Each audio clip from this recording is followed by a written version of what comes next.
Man, we serve an awesome God. Don't you can get, come on.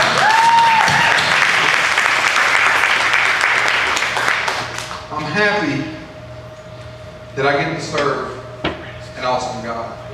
I'm happy I get to serve a God who is bigger than all my issues. I'm happy I get to serve a God who cares about everything in my life.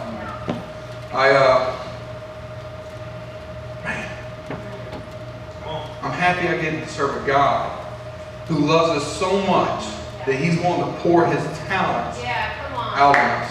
Amen. I remember when I was small, I was little. My dad and my sister are here right now.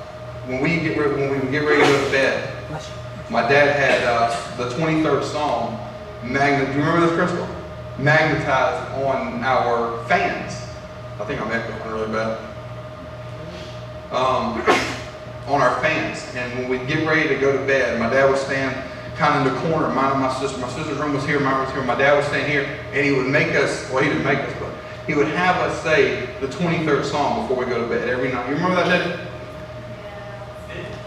Yeah, it was Daddy. That's why I call him Daddy. I don't even know how to spell it. Daddy. Call it P. Diddy.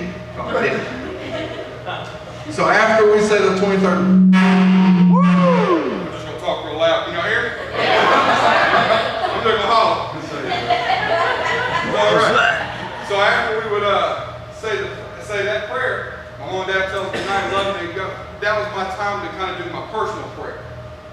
And my personal prayers were, hello? I moved too much.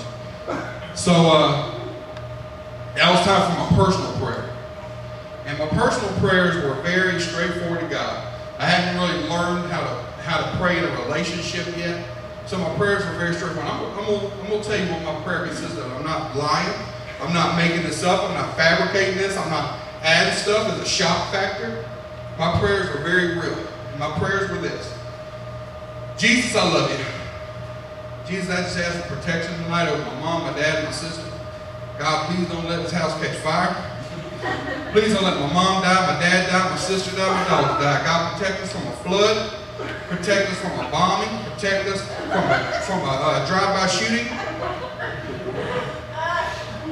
My mom and dad were not in mafia, and they were not in the Bloods of the Crips, so I had no reason to pray for a drive-by shooting. But I felt the need to pray for it. I said, God, just protect this house from every incident you can imagine. Amen. I felt like, in my youth, I felt that if I didn't tell God every single thing on my mind, that He wouldn't have the power to help me, or He wouldn't have the care to help me. Sounds pretty dumb, but that's how I felt. I felt like God wasn't big enough for all the problems unless I made Him verbally aware of each one of them. Or I felt like maybe my problems were too small that He didn't have the desire to help me in those. And as I've grown more in a relationship with God, I've learned quite the contrary. I've learned that I serve a God who's bigger than every problem I can imagine, combined with every one of your problems in this room. Nothing is too big for my God. The Bible calls him a strong tower. Amen. That's what I need in my life. I've realized in my life that God cares about what I'm going through as well. And this is something I've learned that someone spoke to me about a year ago, and it just touched deep with me. He told me, he said, if it matters to you, it matters to God. And that's a big word. That's an awesome word. And I'll give you an example. My son, 3.5 years old, he's playing T-ball. Now at T-ball, they play an hour game. 30 minutes up, they're playing 30 minutes up, they're spinning around in the outfield. Having a good time. And I'm praying for my son. I'm just like, I just pray to God touches his life to where when he gets in school, he wants to remain active, he wants to play sport. And I've already said, I said, you know what? Whatever he wants to do, I'm going to support him. If he wants to be in the band, I'm going to support him. If he wants to focus strictly on academics, I'm going to support him. If he wants to play baseball, football, basketball, golf, ping pong, I don't care. I'm going to support it. But I'm secretly praying for baseball. I'm secretly praying for football because I can do something. I can put 2 cents in on that. Yeah. He can come to me, Daddy, what do you think about that play? Son, that was good, but you got to get straight to the glove. Get it to the glove. Son, Daddy, what do you think about that pass? That's good, son. Just lead your receiver. I can put some 2 cents in. Now, my beautiful wife, she's praying for basketball.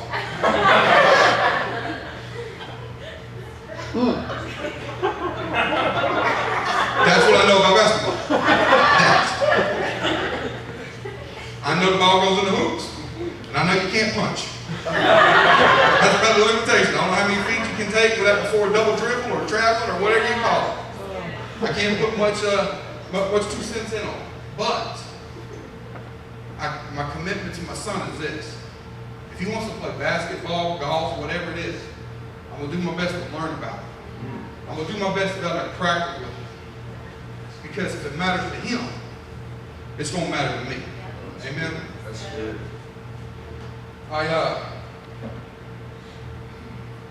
I'm just amazed at what I've seen God do in my life and in the lives of people around me. If you were here last week, we talked about worship. We talked about different styles of worship. And we're getting ready to bring all the rest back up here and go into some more worship, guys.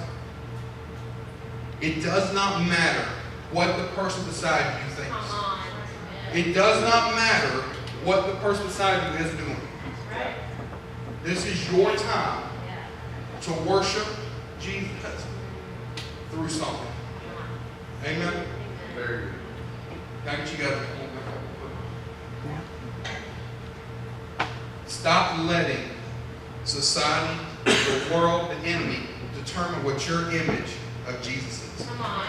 Good. He's not weak at all. Right. He's quite the opposite. Right. He does not get your prayers and throw them in a box and say, I'll get to them later. Right. He takes every prayer you say seriously. He cares about everything that's going on in your life. So don't think he doesn't. If your prayers aren't being answered right now, he's got something for you. I promise you that. So if you'll stand with me, we're going to go into worship. We're going to tithe and offering. If you're a visitor here, we are just so happy that you chose us to worship. One Life Community Church. As long as we stay in the will of our Father, One Life Community Church will go on and on and on without money. I can assure you that. Good. So, because of that, we're going to pray. Father,